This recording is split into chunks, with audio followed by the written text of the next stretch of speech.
Hi, everybody. I'm Randy Serraglio. I agree with Turtle. Zoom is weird. I don't know why they call it Zoom. It's more like slow motion. But I work for the Center for Biological Diversity.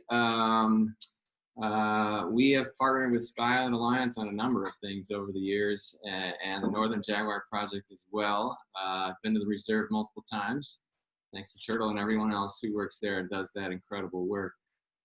We work through science, law, organizing, creative media to protect threatened and endangered species. And I point out our mission statement always because it's really a value statement.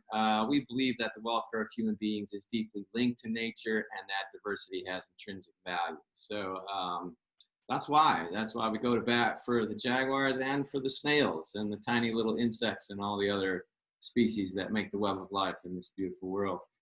So I'm going to fill in a few gaps and also talk about just the situation on the U.S. side of the border, but you can't really talk about Mexico without the U.S. or the U.S. without Mexico, because I always stress right off the bat that this is one northern jaguar population and that it straddles both sides of the border, and that jaguars always lived here in Arizona for centuries, and they were always connected to jaguars in Sonora. It's only in the 20th century that that connection was broken. So here's some basic facts. The weight on the jaguars there is really South American jaguars. In the north, like most species in arid climate, the cats are smaller. They're really more like 150 pounds, weighing about the same as a large mountain lion. My favorite bullet there is often kills by crushing the skull. Jaguars are very cool. So here's a range map. This is mostly so you can see that they've lost about 50% of their range in the Americas. And there's that tiny little tongue of dark green that still comes up across the US-Mexico border. And of course, that's where we are, the northernmost population of jaguars. So what do jaguars need? It's a lot of pretty obvious stuff, but this is why the work that Sky Island Alliance and the Northern Jaguar Project do is so important, is connectivity and movement corridors. For an animal like this, traveling such huge distances, like Turtle pointed out, that is critically important. In the United States, they also need really good attorneys. And we have fought a 25-year battle in the courts to protect jaguars in the U.S. With allies, with other organizations, and we'll go over some of that as we work through the slides here. So, like Turtle said, jaguars eat all kinds of things. They've been documented eating more than 115 different species in the north. Deer, javelina. One jaguar was killed in the 60s. They cut open its stomach and found that it was full of frogs.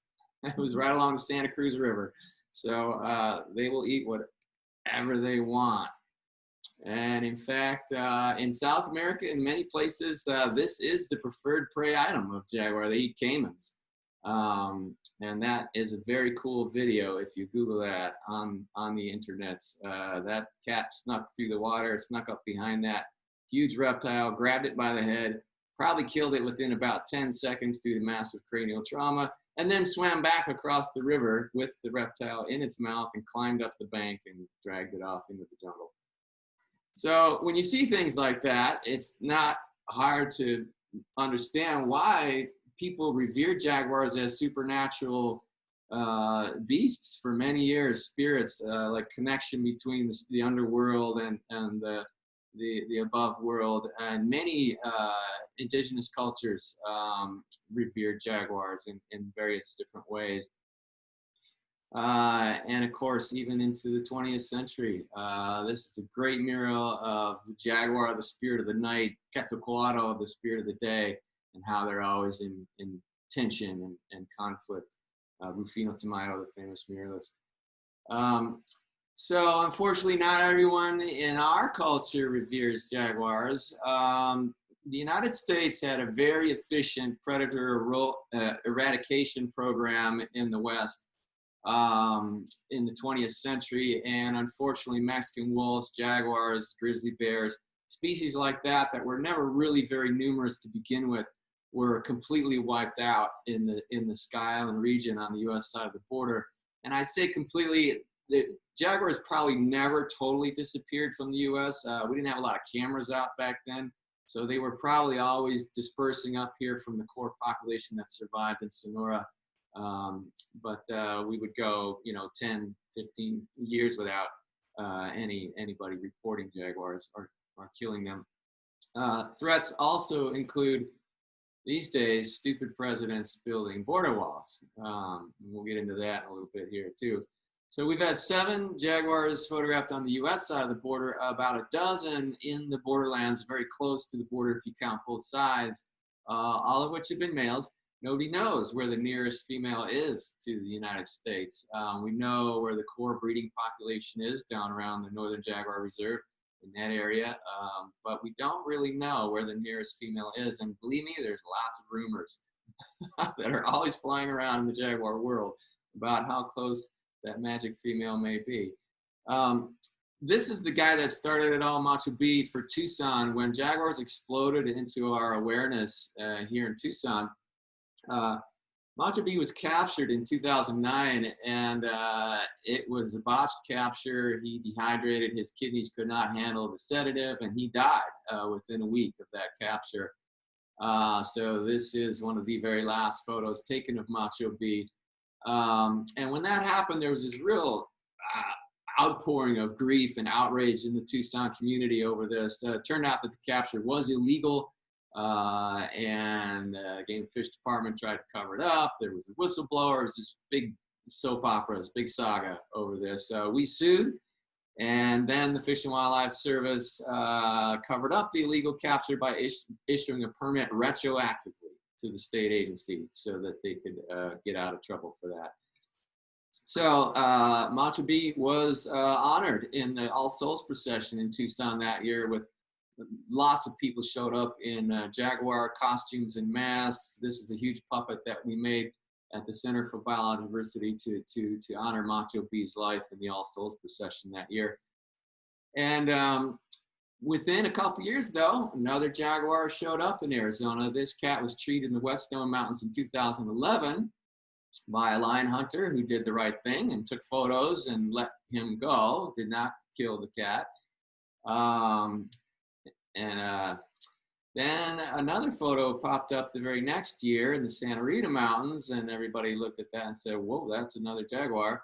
And then it became clear after a few more photos, that's good camouflage right there, that this cat was hanging around. And this became the very famous jaguar El Jefe. And he settled in the Santa Ritas and was photographed somewhere close to 150 times there over the next 3 years. So that was definitely his home territory. And that is proof that jaguars can live in Arizona and thrive. So wildlife cameras are very important to study jaguars without harming. It's not necessary to capture a jaguar to learn about it. You can learn all kinds of things through this camera work. Of course, there's Turtle's photo of Libélula, and breeding behavior, movements. You can identify individuals. There's all kinds of things we can learn through this camera work about jaguars without endangering their lives through capture. So as Turtle pointed out, if you have photos of both flanks, you can identify individuals. Usually you use a set of rosettes until you begin to learn certain, identifying features on individual cats. And you just match up those photos and see if you've got this, one that you recognize. That's actually Yo'oko, the jaguar right there in the Huachuca Mountains. And because of that unique pattern on the cats, we can give these cats names and we can follow their movements and all that sort of thing. This is Sombra, who is the one cat that we know for sure is still alive in the U.S. El Jefe disappeared in 2015. Biologists think he went back south to look for females in Mexico, but he could be anywhere really, or he could be dead by now. No one really knows. This is Sombra, which means shadow in Spanish, and he was originally photographed in the Dos Cabezas in 2016. But he is still popping up on cameras over in the Chiricahua Mountains area even today. So he's been around for 4 years now as well. And this is Yo'oko, who is in the Fort Huachuca Military Reservation. It's where he was photographed most often. And he was there for a couple years. And then this photograph popped up. This was circulated by a rancher in northern Mexico, south of the Huachuca Mountains, very close to the US-Mexico border. And we could tell from looking at that pattern of rosettes that this was indeed Yo'oko, who was killed on a ranch just south of the border. And he was most likely crossing right through the Coronado Memorial back and forth over the border. And again, these cats, they don't know international political boundaries unless, of course, you block them. So that was a real tragic moment. And we worked together, the three of our organizations did an op-ed in the Daily Star about this moment and the need to work with ranchers and get past this cultural antagonism toward predators that exists on both sides of the US-Mexico border. So with the cameras, we can see jaguars in the snow, which is a pretty unusual thing. We can see that jaguars yawn and they scratch their nose sometimes and they drink water. And sometimes they look at the camera. So it's not totally non-invasive to take photographs of jaguars in the wild. Hopefully El Jefe was able to see that night after he looked right into the flash. But he did fine for a couple more years, so I think he was okay. So in order to get all these names for these cats, the Center for Biological Diversity has worked with kids, school kids here in Tucson. So these are the kids at Valencia Middle School. When we first decided to do jaguar names, I was kind of against it. I was like, is it really necessary to anthropomorphize these animals in order to protect them? But I guess I'm a purist because it ended up being a great idea. So I looked at all the schools in Tucson and I found Valencia, actually, their mascot is jaguars. So you can see their little jaguar mascot right in the middle of the group of kids there. And they came up with the best jaguar name ever, I think, El Jefe, the boss, apex predator. So we made a lot of hay with that. El Jefe became an international rock star, really. The kids at Palo Freire Freedom School named Sombra. The kids at Hayaki High School, which is a Yaqui charter school here in Tucson, named Yo'oko, and they gave him the Yaqui name for jaguar. So this has really become part of our culture. Barrio Brewing did a beer named after El Jefe, the Santa Rita El Jefe Bison. But, you know, this goes back many years. Jaguars have always been the symbol of power and mystery. So here's a mezcal from Sonora. This is the old historic label on mezcal. The Loft uses jaguar imagery every year now for their film fest. It's just showed up in so many places. We commissioned a mural for Tucson as well by local artist Katia Strayer. This was up for several years over at 7th and Tool by Borderlands Brewing, but now it's down because that building was sold. So we're looking for a new location for this. But it's really become part of our consciousness here in Tucson. There's Bill Walton on national TV on ESPN modeling our El Jefe shirt. You can get these on our website. Oh, there's a... Uh-oh. Tech support. Yeah, that's it. That's a Sombra shirt, Vive Sombra. You can get these on our website, biologicaldiversity.org. They're only $10. Beautiful shirts by local artists. So the border wall is the thing that would really spoil the party for jaguars here in Arizona. Obviously, this is a landscape scale blockage that threatens to end jaguar recovery as we know it. When there was a big rush to construction 12 years ago, there were a lot of border walls and vehicle barriers built. A lot of what's happening now under Trump is that these vehicle barriers on the right, which are very permeable to wildlife, are being converted to 30-foot high border walls, which are very impermeable to wildlife. And that is a true disaster. So here's a map of planned new construction. So the black lines are existing border wall. The dotted red lines are places where the Trump administration has announced that they want to complete the wall. And those areas correspond with the high rugged terrain that have been mapped by a number of organizations as very important jaguar movement corridors. And again, this will be game over for jaguar recovery in the U.S. as long as this wall stands. So we are doing everything we can to try to stop this wall from being built. Unfortunately, thanks to the Real ID waiver, the federal government has been able to waive 65 laws and counting in order to build the border wall. So this really ties our hands. Endangered Species Act, many other laws that we usually use very effectively in court, no longer in play when it comes to the border wall. And this is what happens. This is out near San Bernardino National Wildlife Refuge. This is a massive cement batch plant and equipment yard storage area, and they're building this wall all the way across this incredibly remote area where it's absolutely not needed. Grand total of 5 people apprehended on the San Bernardino National Wildlife Refuge last year. Absolutely unnecessary. Billions of dollars of taxpayers' money being wasted on this industrial activity in the wildlands. Here's another place. This is the wall as it goes up towards Coronado Memorial. You can see off on the right here that it ends right there. Well, Trump has announced that he wants to build it right up and over that rugged terrain and close off that corridor. That's almost certainly the corridor where Yoko passed back and forth between Mexico and the U.S. Here's another example. This is the wall just east of the Santa Cruz River where it flows north into Arizona. These are the Patagonia Mountains here. Sierra San Antonio in Mexico right there. Again, the wall ends right here. And Trump wants to close this gap through this high rugged terrain. That is almost certainly the corridor where El Jefe moved back and forth from Mexico to the United States.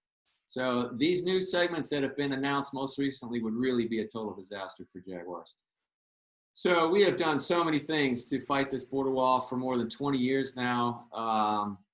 And we're continuing to organize and produce media, document the destruction that's been done and that is being planned. We've also been fighting in the courts to stop the wall. Sorry, I'm going through this a little quick. We're starting to run out of time. The most important thing on this list is right at the bottom. We have a petition to the U.S. Supreme Court that is on their desk right now to declare the waiver authority unconstitutional. If we can knock out the waiver, then we can get back to using the laws that we're so good at using to protect these places. That is set for a hearing, a conference on June 25th on whether or not they're going to take the case.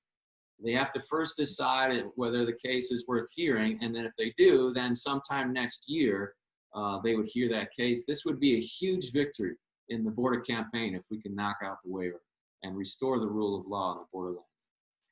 So this is the site of the Rosemont Mine. That is jaguar habitat. That's oak, evergreen, Madrean woodland right there. That's perfect. And this is not jaguar habitat. This is what it would look like if the Rosemont Mine were built there. That is the heart of El Jefe's former territory, and it would be utterly destroyed by the Rosemont Mine. So this is jaguar critical habitat here.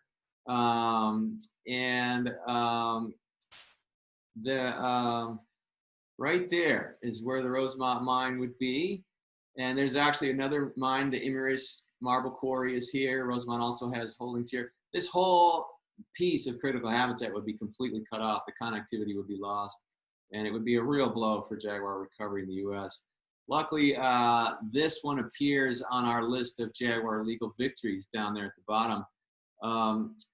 The jaguar was first listed in '97 after years of court battle, and then finally, many years later, got critical habitat designated, and then it only took about 1 year for the Rosemont conflict to arise, and then we've been fighting that legal battle. We won 2 victories against Rosemont in the past year, knocked out the Forest Service permit, knocked out the Fish and Wildlife Service permit. So for now, we have the momentum. Those cases are consolidated before the Ninth Circuit Court of Appeals, and so that battle is not over yet. We are still fighting in court through at least another year till we get a decision from the Ninth Circuit, hopefully upholding these legal victories against Rosemont. So just in general, if we protect these places where jaguars live and roam and the connectivity that they need to do so, they will recover in Arizona. I don't have any doubt of that. And it may be some years, but I think it's only a matter of time before females once again begin to reestablish themselves in the borderlands. Okay. Thank you, Randy. I'm just gonna, oops. Oh, technology is so exciting. Okay, go back to here. I'll just say one quick word about Sky Island Alliance's role in this picture. So if you've been tracking our communications and what we're doing lately, we've put a lot of focus into the border because, just as Randy was saying, it's critical that these corridors that are still open stay open. And so in an area that he was talking about where we saw those photos of the border wall ending, there's a very important corridor, a pathway for jaguars to move back and forth between the US and Mexico that's still open right now. Very permeable, but that's proposed to have this impermeable wall constructed. And so we are doing a study in this area with an array of almost 60 cameras on both sides of the border, actually, to document the wildlife here. And this is about raising awareness of who lives here and getting this in front of the public in terms of what's at stake. So more to come on that. We'll have a coffee break on that with some updates on our study findings. But as you can see, it takes a community here of organizations with using different tools and tactics to conserve habitat and safe places for jaguars across this big wide open region where they need space to roam. So I want to say thank you very much to Turtle and Randy for joining us today. It's wonderful to have partners doing this kind of work. So thank you all for your work. I know I really want jaguars to be safe and roaming here in Southern Arizona, as I'm sure all of you do. And it's not possible without all these great organizations working to make that happen.